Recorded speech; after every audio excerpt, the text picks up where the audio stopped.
Have you all ever noticed that there's a particular kind of haughtiness that is radiating from the Jezebel whenever you're aware that there's a Jezebel in your presence?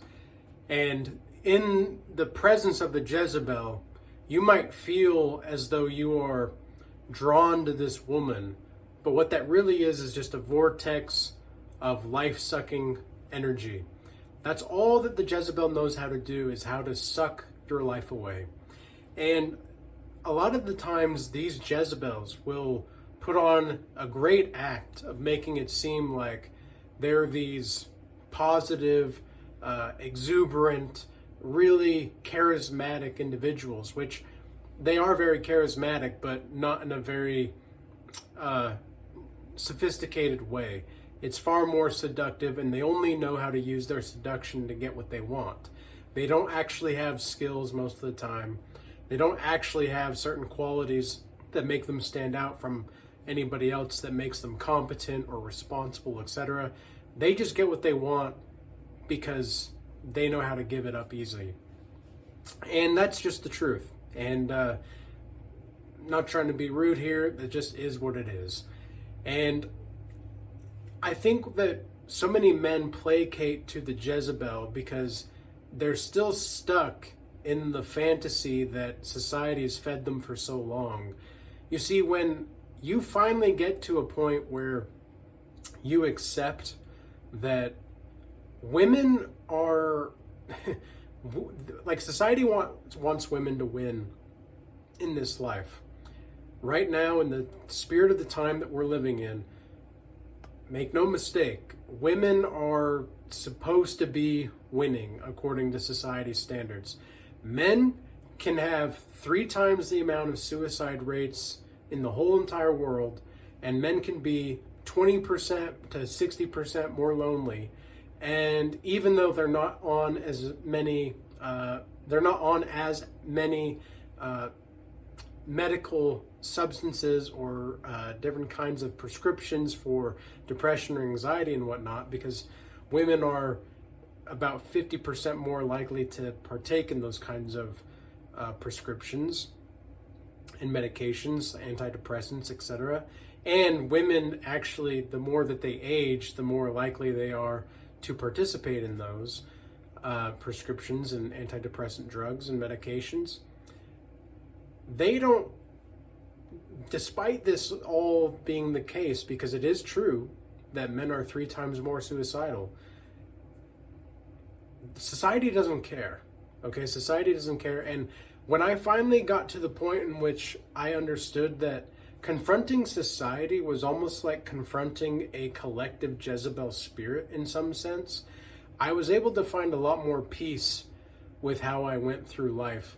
Even though it's still irritating, it's still annoying. You know, there was one time where one of the women that I was working with, even though, sure, she had a master's degree, but she was not qualified for the promotion that she got. I was more qualified for the promotion that she got eventually. And she got that promotion, even though I only have a bachelor's degree and she has a master's. It was simply because she was a woman. Like, I'm dead serious that that's what it was. And the company did not want to make it seem like he was sexist. That was the owner's subliminal response. And I remember when this happened, it was just a couple years ago, 3 or 4 years ago. And I remember when this happened and I thought to myself, really? Why? What exactly? How is this a patriarchy? I remember thinking to myself, like, why is this a patriarchy? What exactly is happening? In which we live in a world where men that are doing everything they can to level up, and they have the qualifications, they have the skills, they have the abilities, and yet it's almost like these men are being punished for their goodness and their virtue. What the hell is going on here? And women that do not have these kinds of qualifications are getting these kinds of positions. You know, I had other instances where women were picked to be leaders of certain projects in the workplace, where it did not go very well. And I'm not saying that all women are like this, or I'm not saying that not all women are incapable of doing certain jobs, but I just want the person that's most qualified. But that's not how the society sees it. You see, we live in a matriarchy disguised as a patriarchy right now. And I'm actually not necessarily satisfied, and I'm not satiated with the proclivity to believe in patriarchies or matriarchies or anything like that. I think the best way to go is to just follow God's laws, statutes, and commandments to the best of your ability and go forward from there. But what exactly is a good man? And what exactly happens when the good man confronts the Jezebel? And it's not just an individual Jezebel, it's the societal Jezebel as a whole, the societal Jezebel spirit. What happens to the good man? Well, the good man, the way that I describe a good man is this. A good man, a godly man, is someone that will not play games with other people. He's not a trick. He's not a trickster. He's not going to try to play anybody for anything or make somebody seem like a fool. But they're also not going to take any kind of that foolishness or buffoonery from other people either. And so he's also willing to walk away from any of those kinds of situations that puts him into a position where things go awry. So that's a good man. That's a godly man from my perspective. As far as obviously, in order for him to be a godly man, he's putting Christ first. But anyway, I think for practical reasons, maybe we have to just use the term good man. That's a good man.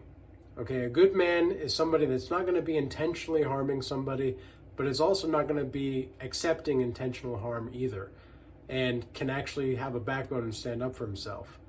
You see, what happens is there's a lot of nice men in the world.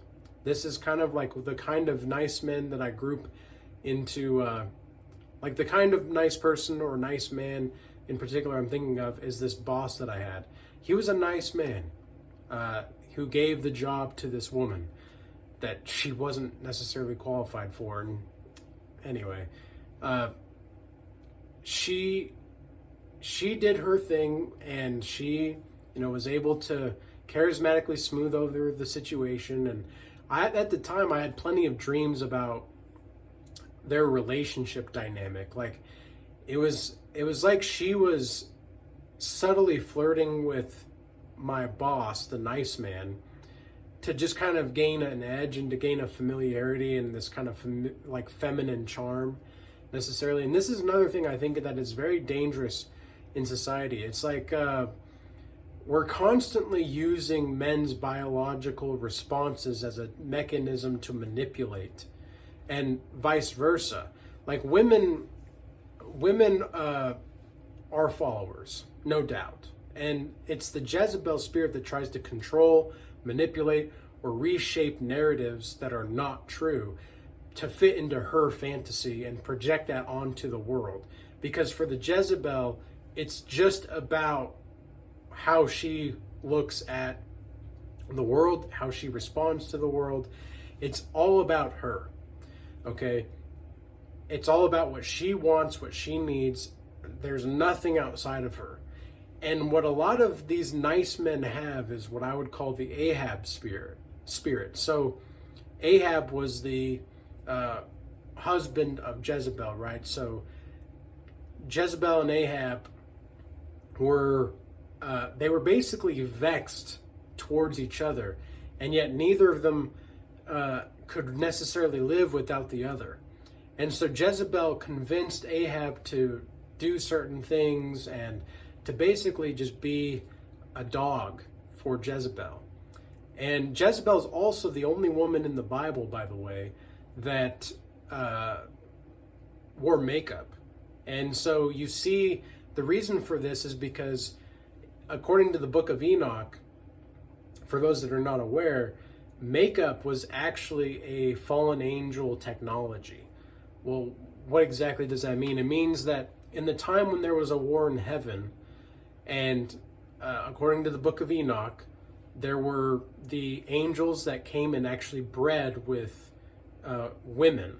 Now, this is not necessarily biblical. That's one of the reasons why the book of Enoch is not in the Bible, is because the religious leaders thought that that was blasphemic and blasphemy, that the angels could have sexual relationships with mortals, women specifically.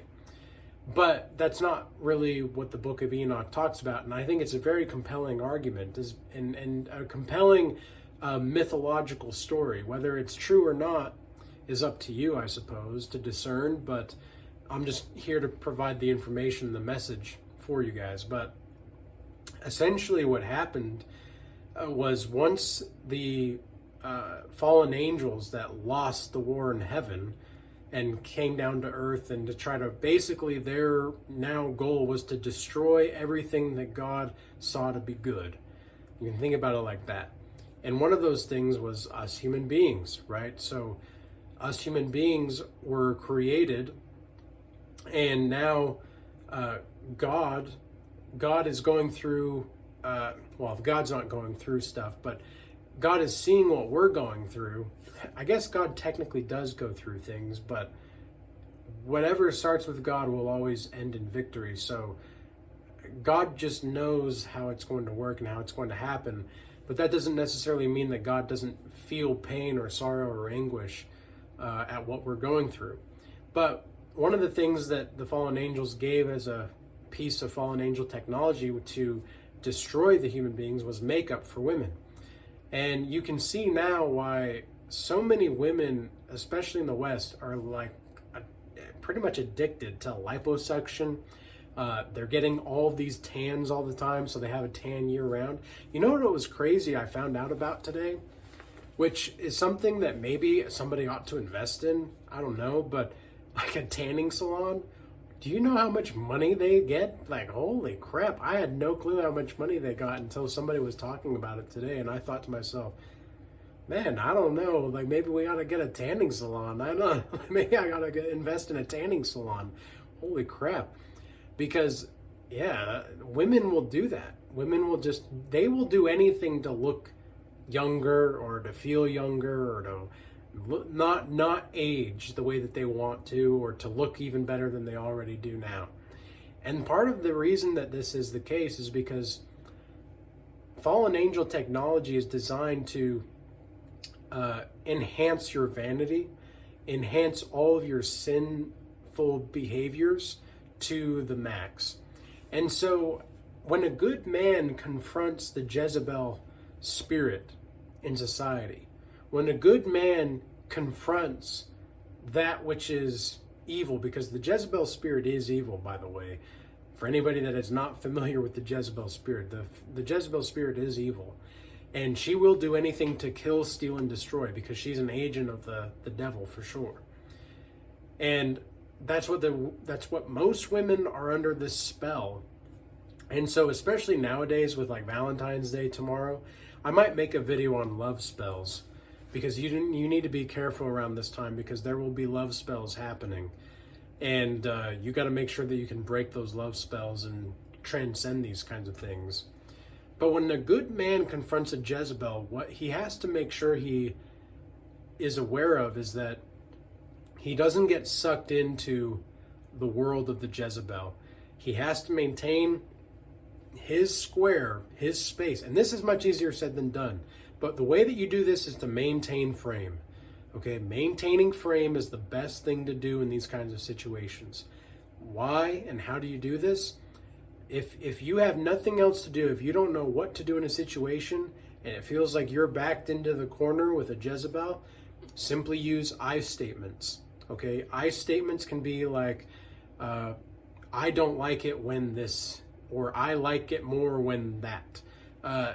Whatever the case may be, it's also about setting boundaries, okay? And this is not going to make you look weak. This is actually going to do the opposite. It's going to make you look strong, because you're going to enforce who you are, maintain yourself as your direct self-focus, because the Jezebel wants the attention on her.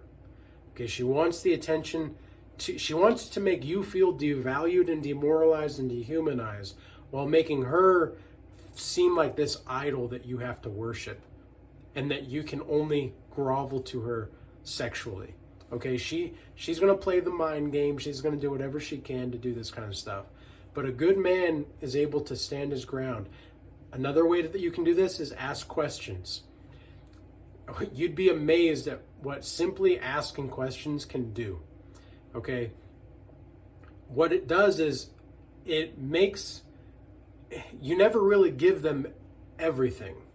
You never really give a person everything. Okay? The questions and the reason for asking questions in general is to, yes, find information and investigate and not necessarily interrogate, but even though that can be the case with asking questions, is you want to make sure that you're not inhibited to any kind of sorcery or witchcraft when dealing with the Jezebel, because if you are, you're not going to be able to ask proper questions. You're going to feel like inside something's not right, something's off. And you don't necessarily need to feel that. You don't want to feel that. Because if you can't think clearly, if you can't be stoic and rational about this kind of stuff, it's going to come back for you. Okay, and speaking of stoicism, we are doing a Legends of Stoicism class series in the Regal Change Academy.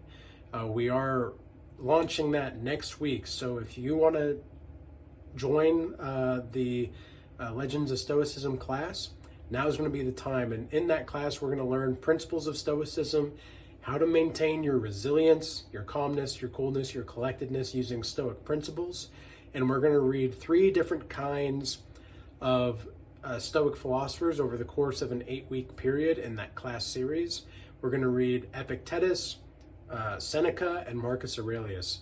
And the purpose for this is to just help you stay more grounded and continue to gain wisdom and insight. We're going to have task sheets along with the readings for each week in those classes, and it's going to be like a class. You know, and that's going to be in the paid community. We also do have the free Discord community available. I have an ebook in there for you guys for free that you can check out. I also have meditation resources, fitness resources, etc. in there. We have about 200 members in the Discord community now, and we have about 150 members in the paid Regal Change Academy. We also have a weekly Bible study call as well as a weekly Regal Assembly call.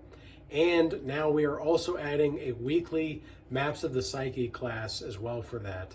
That's going to be included in the membership. We also have a bunch of other classes that you can take on your own time. I do appreciate everybody tuning in to this message. I hope it was useful and insightful. I appreciate everybody moving from the YouTube platform over to X, Rumble, and Instagram as well. I appreciate your guys' extra support, and peace be with you all. Till next time.